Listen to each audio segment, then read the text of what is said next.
오늘 말씀 제목은요, 큰 소리를 지르시고입니다. 이제 우리가 마가복음이 원래 이 사복음서에서 핵심이에요. 예. 그런데 이제까지 마가복음이 그렇게 대접을 받지를 못했습니다. 근데 마가복음이 네 복음서 가운데 핵심인데, 그 핵심 가운데 또 핵심이 이제 지금부터예요.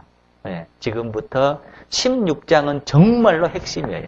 예, 우리가 16장을 정말로 깊이 들어가서 복음 중에 복음을 들어야 하는데 여러분 기대를 가지시고요. 하나하나 같이 말씀을 서로 나누도록 합시다. 오늘도 사실은 여러분들이 아마 어쩌면 평생 처음 들어본 말씀일 수도 있을 거예요. 예, 굉장히 이 말씀 속에 진리가 들어 있습니다. 기대를 가지시고 성령의 인도하심을 바라고 하나하나 서로 생각을 해보십시다. 예수님께서 지금 십자가를 지시잖아요.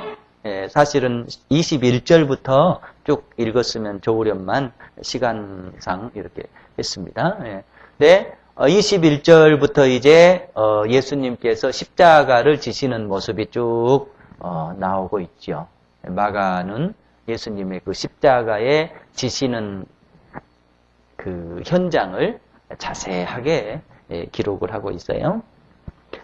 그런데 예수님은 아주 그 철저하게 무기력하십니다. 십자가를 지고 가시는 그 모습이 철저하게 무기력해요. 전에 정말로 우리가 흔히 쓰는 말로 하면 천하를 호령하던 예수님이셨습니다. 폭풍도 잠잠케 하시고 귀신 들려서 그 어떤 사람도 범접할 수 없는데 제압하시고 온전케 하시고 죽은 자를 살리시고 오병이어의 기적을 행하시고 그런데 그 능력, 그 모습은 하나 없이 다 사라져버리고 정말로 무기력한 모습으로 저주받은 모습으로 십자가를 향해서 나아갑니다. 사실 자신의 십자가조차도 질 수 없을 만큼 나약한 존재로 변해버렸어요. 그래서 구레네 시몬이 예수님의 십자가를 대신 이렇게 지고 가잖아요. 십자가형을 받는 겁니다. 제목은 유대인의 왕이라고 하는 제목이에요. 보안법, 우리말로 하면 국가 반란죄에 해당이 되지요. 그리고 로마법에 의해서 십자가형에 취해집니다. 좌우에는 사실은 강도라고 하지만 이 좌우에 같이 십자가에 매달린 사람들은 혁명 운동가가 사실은 더 맞는 얘기입니다. 그때 당시에 십자가는 로마의 국가에 저항하는 이렇게 전복하려고 하는 그런 사람들만 십자가형을 취했어요. 이렇게 무슨 물건을 돌랐다든가 무슨 강도짓을 했다든가 이런 걸로는 십자가형을 안 지었단 말이에요. 그러니까 내나 요 두 사람도 사실은 혁명 운동가에 해당이 되는 겁니다.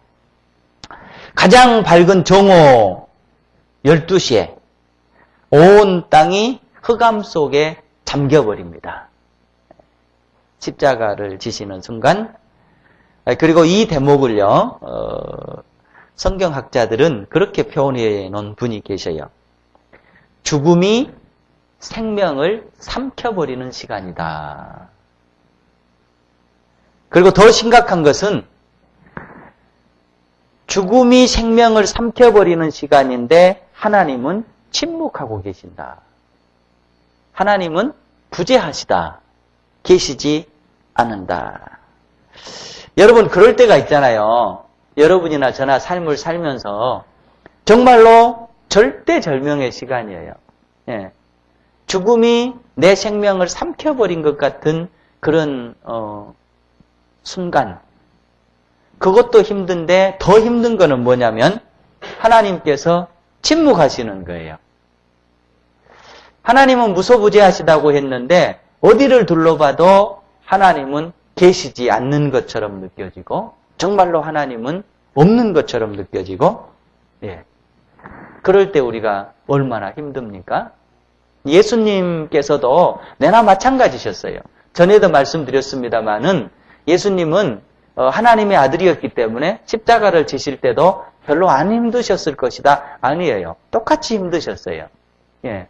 똑같이 고통당하시고 똑같이 마음 아파하시고 똑같이 힘드셨고 그런 거예요.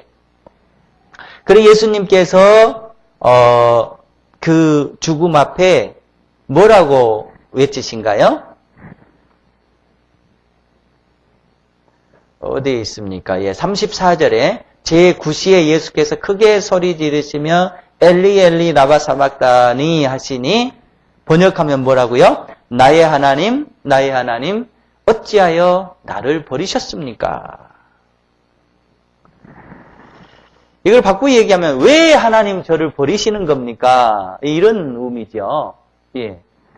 그러니까 여러분이나 저나 이렇게 생을 살아가면서 그런 아주 절대절명의 순간이 온단 말이에요. 예. 경험을 하셨을 것이고 앞으로도 우리는 또 경험을 하면서 살아갈 겁니다. 너무 힘들어서 왜 하나님이라고 예수님께서도 하나님께 반문을 하고 있잖아요. 그런데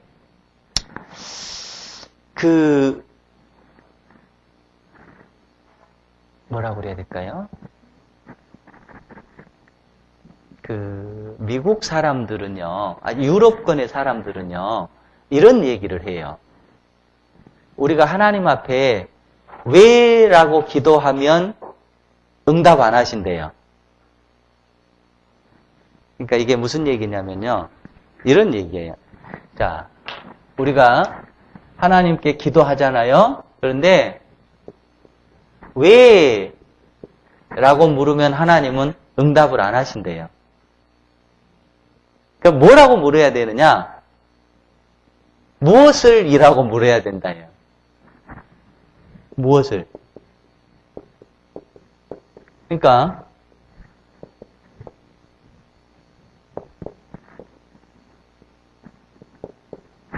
이게 무슨 차이가 있느냐면요. 하나님 왜 why라고 물으면은 하나님은 응답을 안 하신대요. 그런데 반대로 하나님 무엇을 위해서 라고 물으면 응답하신다라는 거예요. 이게 어떤 차이가 있을까요? 왜 하고 무엇을? 왜는 하나님의 섭리를 안 믿는 거예요. 네, 하나님의 섭리를 안 믿는 거예요. 여러분 속에 뭔가 어려움이 다가올 때, 제 속에 뭔가 어려움이 다가올 때 우리는 절대적인 신앙을 가지고 있다라고 한다면 내게 다가오는 모든 것이 사실은 뭐예요? 다 하나님의 뜻이지요. 하나님의 계획이지요. 하나님의 섭리지요. 병듦도 사실은 하나님의 섭리고 하나님의 계획이고 실패도 하나님의 계획이고 하나님의 섭리고 예, 그러니까 왜라고 묻는 것은 하나님의 섭리를 생각하지 않는다는 거예요. 그러니까 벌써 왜라고 물으면 하나님이 내 속에 없다라는 거예요. 그러니까 이렇게 물으면 하나님은 절대 대답을 하지 않으신대요. 그런데 실제적으로 성경을 찾아보면 그래요. 예. 오늘 예수님도 사실은 왜라고 묻고 계세요. 예. 근데 응답이 없으세요.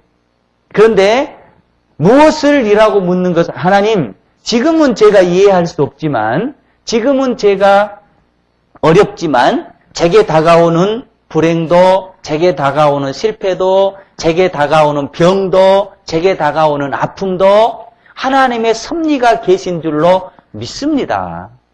하나님 이 섭리 속에서 저는 무엇을 깨닫기를 원하시는 겁니까? 하나님 이 사건을 통해서 하나님께서 저에게 무엇을 말씀하시고 싶으시는 겁니까? 하나님 말씀하십시오. 제가 듣겠나이다. 이 자세가 무엇이라고 묻는 자세래요.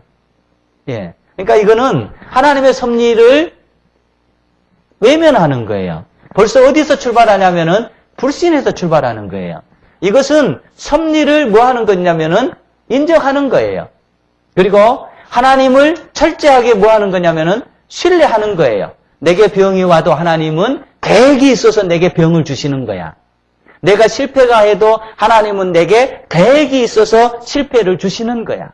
내게 아픔이 있어도 하나님은 계획이 있어서 내게 아픔을 주시는 거야. 라는 걸 깔고 하나님과 대화하기를 원한다라는 거예요. 그래서 여러분이 힘들 때, 어려울 때 이것을 꼭 기억하십시오. 아, 그렇지. 하나님, 왜 내게 이게 왔습니까? 라고 물으면 하나님 응답하신다고요? 안 하신다고요? 응답 안 하신다. 무엇을? 하나님, 여기서 제가 뭘 깨닫기를 원합니까?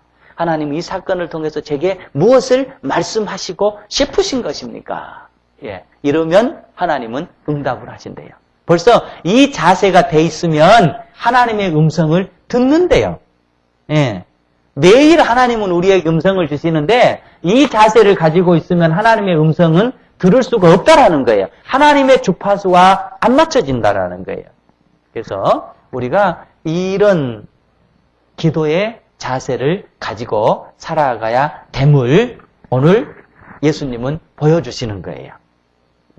그래서 여러분 힘들 때마다 어려울 때마다 왜? 라고 묻지 말고 무엇을? 이라고 물을 수 있는 성도들이 되십시다. 예, 예. 자, 이제 보십시다. 예수님께서 운명을 하시는데요. 37절에 보면 예수께서 큰 소리를 지르시고 숨지시니라 이렇게 돼 있죠. 예.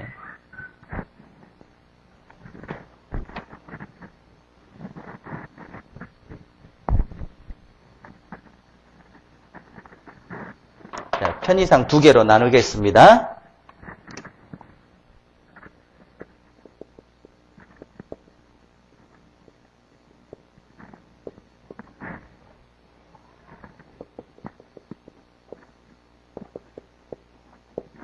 자, 여러분, 예수께서 큰 소리를 지르시고 숨지시니라. 자, 여기 보세요. 여러분 혹시 영문 성경이 있으면 영문 성경을 한번 봐보세요. 우리 지금 성경은 그 의미가 그렇게 밝히 나오질 않았어요. 근데 영문 성경만 보더라도요. 우리가 그것을 밝히 볼 수가 있습니다. 자, 거기에 with the loud cry Jesus breathed his last 그랬죠? breathed P-R-E-A-T T-H-E-D is last 이렇게 돼 있죠? 이거는 물론 이제 지저스가 들어가겠고요. 자, 이 브리트가 뭐예요? 숨쉬다잖아요. 숨쉬다. 근데 예수님이 숨지시니라 이 말이 뭐예요? 죽었다는 의미예요. 예. 근데 성경은 마태, 마가, 누가, 요한 다 예수님의 이 십자가 운명의 사건을 기록하고 있어요. 그런데 어느 하나도요. 예수님이 죽었다라고 하는 이 다이라고 하는 동사를 쓰고 있질 않아요. 그러니까 예수님이 죽었다고 성경은 얘기를 안 하는 거예요. 예. 이게 굉장한 의미가 있어요. 숨을 쉬셨어요. 그의 마지막 숨을 쉬셨어요. 마지막 숨을 쉬셨어요. 누가복음에 봐도요. 제가 읽어볼게요. 누가복음에 보면 내나 똑같이 He breathed his last 이렇게 돼 있어요. 그 다음에 마가복음에 보면 여기에 지금 마가 그 다음에 누가예요? 그 다음에 마태복음에 보면요. 어떻게 돼 있냐면 제가 그냥 쓸게요.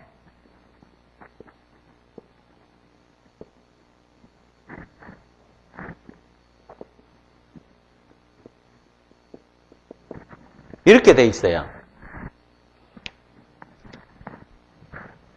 give up이죠. his spirit. 요거는 뭐냐면은 그의 영혼이라는 뜻이잖아요. 그러니까 이게 포기했다라고 하는 뜻으로 해석을 하지 않고 여기서는 그의 영혼을 넘겨줬다 이런 뜻으로 해석을 하는 거예요. 그러니까 이게 무슨 얘기냐면요. 예수님은 죽으신 게 아니에요. 십자가상에서. 예. 물론 죽었어요. 그런데 성경은 죽었다라고 하는 단어를 안 쓰는 거예요. 그럼 왜 성경이 예수님이 돌아가셨는데 죽었다라고 하는 다이를 안 쓰는 걸까? 여기에 이제 엄청난 복음이 숨어 있는데, 내가 지금 그의 마지막 숨을 쉬셨다. 요거는 그의 영혼을 넘겨줬다. 예. 그러니까 이 말은요, 그가 죽음을 당했다 또는 죽었다, 생명이 끝났다라고 하는 다이의 단어를 쓰지 아니하고 그 단어가 아닌 걸로 표현을 하고 있어요. 이 의미는요, 예수님의 죽음이 육체적인 필연에 항복한 것이 아니라고 하는 뜻이랍니다. 예, 성경학자들은 그렇게 얘기를 해요. 그러니까 이 말은 무슨 말이냐면요, 자발적으로 자기 자신의 생명의 종지부를 찍었다는 말이에요. 자, 어느 책에 보니까 어느 목사님이 이렇게 글을 써놨더라고요. 자, 우리가 죽을 때요, 죽음을 맞이할 때 그 사람 앞에 두 영이 온대요. 두 영이. 한 영은 뭘까요? 네. 악령하고 성령이 온대요. 그러니까 사람 일 개인이 마지막 삶을 끝내는 순간에 성령이 오고요, 악령이 온대요. 성령은 천사겠죠. 이제 우리가 보면은 얘는 영을 데리고 어디로 가려고? 예. 천국으로 가려고. 요건 어디로 가려고요? 지옥으로 가려고. 자, 이렇게 지금 해놨어요. 그런데 한 영이 성령에 의해서 천국으로 갈 때는 어떤 현상이 벌어지냐면은 자기의 영을 하나님께 드리는 현상이래요. 천사에게 드리는 현상이래요. 그러니까 여기가 뭐가 되냐면은 이렇게 되는 거예요. 또는 콤미트라고 해요. 콤미트. 넘겨주다, 양도하다. 그래가지고, 그러니까 여기는 죽을 때 한 영이 자기 자발적으로 신앙심을 가지고 자기의 영을 천사에게 넘겨주는 거래요. 예. 근데 반대로 이 경우는 어떻게 되느냐? 자기가 자발적으로 영을 넘겨주는 것이 아니라 이 악령이 영을 빼앗아가 버리는 거래요. 예. 굉장히 그 죽음의 그 마지막 순간을 이해하기 쉽게 설명을 하고 있어요. 그러니까 우리가 죽을 때 어떤 사람은 신앙심을 가지고 자기의 영을 누구에게? 천사에게 자발적으로 넘겨주는 거. 이 경우는 그 영이 천사를 통해서 어디로 가고? 천국으로 가는 것이고, 여기는 죽음을 어떻게 할 수가 없는 거예요. 죽음을 이길 수가 없는 거예요. 그러니까 마지막 순간에 악한 영이 이 영혼을 빼앗아가 버리는 거예요. 그래가지고 어디로 가는 거냐? 이리 가는 거래요. 그러니까 지금 예수님은 그가 마지막 숨을 쉬셨습니다. 그가 당신의 영혼을 넘겨줬습니다라는 이 표현들이 다 무슨 표현에 해당되냐면은 여기에 해당되는 거예요. 네. 여기에 해당되는 것이 아니고, 그러니까 예수 안에서 죽는 죽음은 다 어디 케이스에 들어가냐면은 여기에 들어가는 거예요. 그리고 예수님 밖에서 죽는 죽음은 다 어디에 들어가냐면은 여기에 들어가는 거예요. 그래서 요한계시록은 뭐라고 얘기냐면은 주 안에서 죽는 자들은 어떻게 됐다? 복이 있다라고 말씀을 하는 거예요. 그러니까 이 말은 지금 예수님은 그 어떤 사람도 극복할 수 없는 죽음마저도 뭐 했다? 극복을 하셨다. 자발적으로 그렇게 했다라고 하는 거예요. 여러분, 우리가 꼭 기억하십시다. 내게 내 인생의 마지막 종말이 왔을 때 나도 이래야 되겠다. 그러니까 우리가 가끔 보면은 어느 분은 돌아가시는데 얼굴이 하얘져가지고 할렐루야 찬양하면서 천사가 나를 맞이하러 온다라면서 찬양하면서 스르르 잠들듯이 운명하신 분이 계신다고 그런 얘기 들었잖아요. 예. 그 케이스가 어떤 케이스냐면은 바로 이 케이스예요. 예. 성경에 보면 스데반이 바로 그런 거예요. 그래서 예수님은 그 어떤 누구도 극복할 수 없는 죽음마저도 극복하셨다라고 하는 것을 마가는 설명해 주기 위해서 지금 이렇게 쓰는 거예요. 예. 그래서 예수 믿는 거는 뭐냐? 생명이에요. 예수 믿는 거는 뭐냐? 죽음을 극복하는 거예요. 예수 믿는 거는 뭐냐? 죽음을 이기는 거예요. 예수 믿는 거는 뭐냐? 죽음에서 승리하는 거예요. 그래서 여러분과 제가 예수를 믿고 예수님 안에 참 생명이 있음을 늘 깨닫고 우리가 그 어떤 사람도 죽음 앞에 두려움을 가지고 사는데 죽음을 극복하고 죽음을 이기고 죽음에서 승리하는 성도들이 다 될 수 있기를 축복합니다. 이 영이 사도행전에서 모든 사도들에게 심어져요. 그리고 그들은 그 생의 이업이 오고 생의 종말이 온다라고 할지라도 이 진리를 알고 있으니까 이 진리를 전파하기 위해서 사방으로 퍼져나가면서 하나님의 복음을 전했던 것입니다. 그가 숨지신이라고 하는 말이 성경에서는 이 말씀이에요. 우리 모두가 믿음으로 죽음을 극복하고 믿음으로 죽음을 승리하는 성도들이 다 될 수 있기를 축원합니다. 자, 그다음에 이제 두 번째, 큰 소리를 지르시고 이랬죠. 어떤 목사님들은 그렇게 얘기를 해요. 돌아가실 때 너무 힘드셔서 큰 소리를 지르셨다. 예. 그 일리가 있어요. 근데 지금 성경에서 큰 소리를 지르셨다라고 하는 말씀이 그 예수님이 고통스러워서 그 고통을 표현하기 위해서 큰 소리를 지르셨다. 그걸 얘기하고 있지가 않아요. 예. 그러니까 우리가 성경을 피상적으로 보면 그럴 수도 있겠다라고 하는데 지금 마가가 여기서 우리에게 얘기하고자 하는 것은 그런 의미가 아닙니다. 숨소리도 사실은 크게 낼 수 없는 아주 기진맥진한 상황입니다. 그런데 어떻게 마지막 순간에 큰 소리를 낼 수 있을까? 예, 그런 게 아니에요. 자, 여기는요 이런 뜻입니다. 제가 원어를 하나 써볼게요.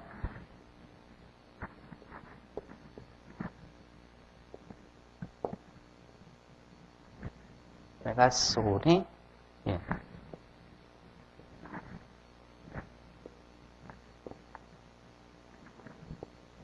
예. 이게 메가스라는 뜻, 메가, 뭐 큰 거 메가바이트, 뭐 기가바이트 그러잖아요. 이게 메가예요, 메가. 메가폰, 학대할 때 하는 거 메가폰. 메가스, 요거를 소네라고 읽습니다. 요거는 에피에미라고 읽는데요. 큰 음성을, 이거는 바라시다, 이런 뜻이에요. 그런데 지금 이 단어가 문제예요. 이 단어가 고통이 힘들어서 비명 지르다 이런 뜻이 아니라 이 단어는 어디서 찾을 수 있냐면요. 하나님께서 창세기에 보면 빛이 있으라. 천하의 물이 서로 갈려라. 예. 별들아 생겨나라 할 때 하나님께서 창조하신 언어예요. 창조의 언어예요, 이게. 그러니까 이게 예수님께서 힘드셔서 비명 가운데 감정을 어떻게 할 수 없어서 지르는 비명 소리가 아니고 이것은 무슨 소리냐면은 창조의 소리인 거예요. 예. 성경의 원뜻이 마가가 지금 여기서 얘기하고자 하는 것이에요. 자, 그래서 이것은 구약 성경에 보면 창세기에 하나님께서 천지를 창조하실 때 말씀하시는 그 창조의 언어고 이게 이제 신약으로 들어오면 예수님께서 어떨 때 이 언어를 사용하시냐면은 악령을 몰아내실 때, 악령아 나와라 하실 때, 그 다음에 또 이렇게 그 풍랑을 잠잠케 하실 때, 풍랑아 잠잠하라 하실 때, 그 다음에 또 나사로 무덤 앞에서 나사로야 나와라 하실 때, 우리 한 구절 보고 넘어가십시다. 요한복음 11장 43절을 한번 보십시오. 요한복음 11장 43절이요. 우리 같이 한번 읽어보십시다. 자, 이 말씀을 하시고 큰 소리로 나사로야 나오라. 여기에 이 큰 소리라고 하는 말씀이 바로 이 말씀이에요. 예. 그러니까 지금 마가가 우리에게 가르쳐 주는 거는 예수님께서 십자가에서 힘드셔서 비명으로 부르는 소리가 아니고 정반대인 거예요, 이거는. 천지를 창조하실 때 하나님께서 빛이 있으라라고 하시는 그 단어이고요. 악한 영을 제압하시고 사탄아 물러가라, 사탄아 나오라 하실 때 하시는 언어이고요. 풍랑아 잠잠하라 하실 때 언어이고요. 죽은 나사로를 향해서 나사로야 나와라 하실 때 하는 그 생명의 언어인 것입니다. 그래서 이 말씀은 무슨 말씀이냐면요. 패배자가 부르짖는 절망의 소리가 아니고 승리자가 선포하는 외침의 승리의 외침이다라고 하는 것을 마가는 우리에게 보여주고 있는 것입니다. 여러분, 그래서 예수님은 마지막 순간에 모든 사람이 패배하는 그 순간에 승리를 외쳤던 예수님의 모습을 우리에게 보여주고 있습니다.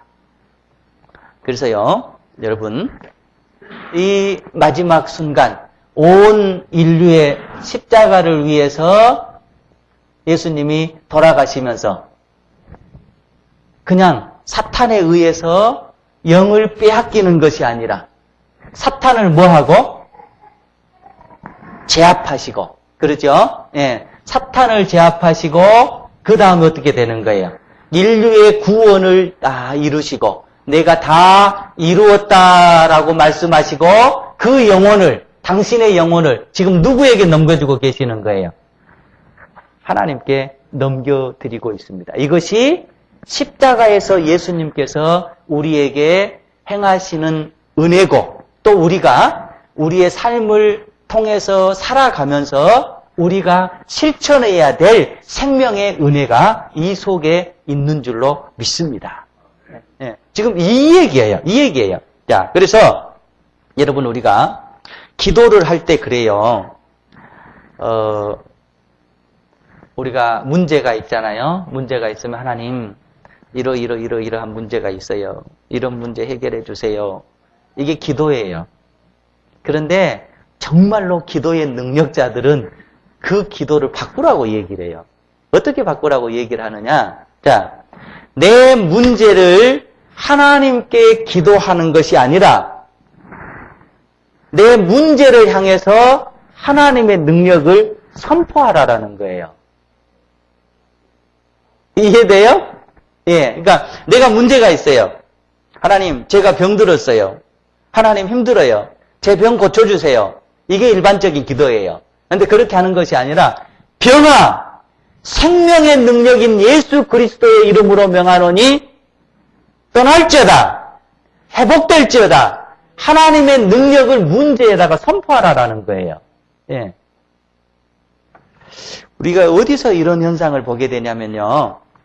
다윗과 골리앗이 싸우는 장면이 나오잖아요. 다윗과 골리앗이 싸워요. 골리앗이 보니까 웃기도 않는 거예요. 하도 기가 차니까 야 너가 나를 개 취급해서 개 쫓이듯이 오냐라고 얘기를 해요. 근데 다윗으로 봤을 때는 이 골리앗은 정말 싸움을 할 수 없는 존재지요. 예, 싸울 수 없는 존재예요. 그러면 우리는 보통 하나님 제가 지금 큰 골리앗을 만났습니다. 이거는 도저히 해결할 수 없는 골리앗입니다. 하나님 저를 도와주세요. 이게 기도잖아요. 그런데 다윗은 그 기도를 하질 않아요. 뭐라고 해요? 거기에 읽어보면 너는 창과 단창으로 내게 나아오지만 나는 만군의 여호와의 이름으로 내게 나아간다라고 얘기를 하는 거예요. 그러니까 이게 지금 다윗이 우리에게 가장 능력 있는 기도의 모습을 보여주고 있는 거예요. 하나님 골리앗 때문에 저 힘들어요. 골리앗 물리쳐 주세요. 골리앗이 얼마나 힘든데요. 이게 지금 우리가 일반적인 기도예요. 그런데 다윗은 그 기도를 안 하는 거예요. 골리앗을 향해서 만군의 여호와의 이름으로 내게 나아간다라고 얘기를 해버리는 거예요. 이게 능력 있는 기도라는 거예요. 그러니까 우리가 어떨 때는 하나님을 향해서 기도를 해야 되겠지만 어떨 때는 여호와의 능력을 내 문제 속에 선포를 하고 내 삶 속에 선포를 하고 내 아픔 속에 선포를 하고 이런 삶을 살아가야 될 줄로 믿습니다. 이제 이렇게 예수님께서 마지막 순간에 아주 최고의 승리를 얻는 거예요. 이게 지금 마가가 우리에게 십자가에서 보여주고자 하는 하나님의 능력인 거예요.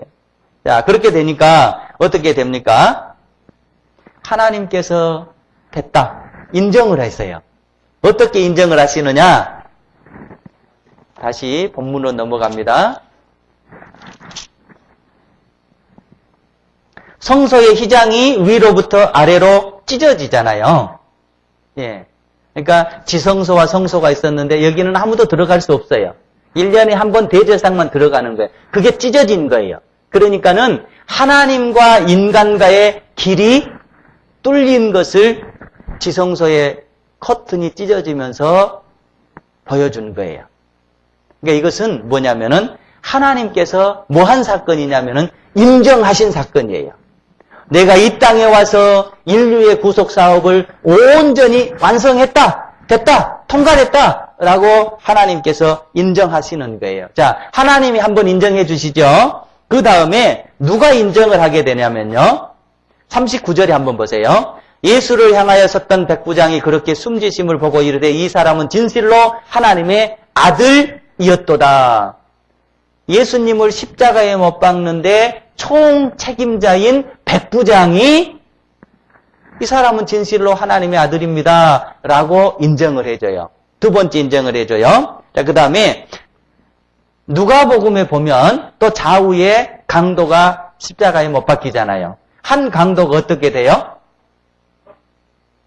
한 강도는 저주하죠.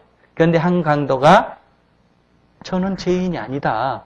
우리는 죄를 지고 십자가를 방하지만 저 사람은 십자가를 져야 될 이유가 없다라면서 주 예수여 당신의 나라에 임할 때에 나를 기억하옵소서. 한 강도가 예수님을 인정을 합니다. 그러니까 우리가 그 구약의 법에 보면 그러잖아요. 뭔가 사건이 벌어질 때 증인을 세울 때 두세 사람이에요. 근데 주로 세 사람의 증인을 세웁니다. 왜? 진실이라고 하는 것을 말하기 위해서. 그래서 예수님께서 진실로 십자가에서 인류의 구속 사업을 이루었다라고 하는 것을 마치 문학적 패턴에 의해서 우리에게 보여주듯이 하나님께서 딱 한번 인정하십니다. 선포를 하십니다. 그리고 십자가에서 그를 죽였던 대장이 또 하나님의 아들이라고 선포를 합니다. 같이 죽어가던 한 강도가 선포를 하십니다. 이거는 완전한 진실이고 완전한 진리고 완전한 사실이다라고 하는 것을 마가는 우리에게 보여주고 있습니다. 그런데 또 참 숭고한 것은 뭐냐면요. 마지막 순간에 예수님은 자신의 영혼을 관리해야 될 그 순간에 두 영혼을 살리고 계셔요. 누구의 영혼을 살리냐면은 백부장의 영혼을 살려요. 어떤 사람은 그래요. 이 사람이 어쩌면 고넬료일지도 모르겠다. 그러고 한 영혼은 강도잖아요. 두 영혼을 딱 살려줘요. 마지막 순간에. 그리고 당신의 십자가에 판 죗값 마가가 아닙니다. 가룟 유다가 다시 그 유대인들에게 넘겨줘 버리잖아요. 그 돈이 어디에 쓰였냐면은 공동묘지를 사는 데 쓰여요. 그러니까 예수님의 몸값으로 공동묘지를 사요. 그리고 거기에 나그네와 이렇게 애국의 유태인이 아닌 사람들이 묻히는 장소로 제공이 되어집니다. 자, 그래서 정리를 하면 오늘 말씀은요. 자, 마지막 순간 당신의 영혼을 하나님께 자의적으로 드리는 그 생명의 능력, 그 다음에 다가오는 악한 영의 세력을 큰 소리로 물리치시고 구원을 완성하시고 하나님께 당신의 영혼을 딱 넘겨드리는 거예요. 그러니까 하나님이 오케이 됐습니다. 형장에 자기를 죽이는 백부장이 진실로 하나님의 아들이었습니다. 같이 죽어가던 한 죄인이 당신은 진실로 하나님의 아들이었습니다. 십자가상의 예수님의 그 구원은 절대 진리고 사실이고 절대 승리라고 하는 것을 마가는 이런 패턴으로 우리에게 보여주고 있습니다. 자, 오늘 말씀처럼 여러분 우리가 십자가에서 큰 소리로 운명하신 주님, 우리 매일매일 우리의 삶의 현장에서 이렇게 승리할 수 있는 우리 모두가 되기를 축복합니다.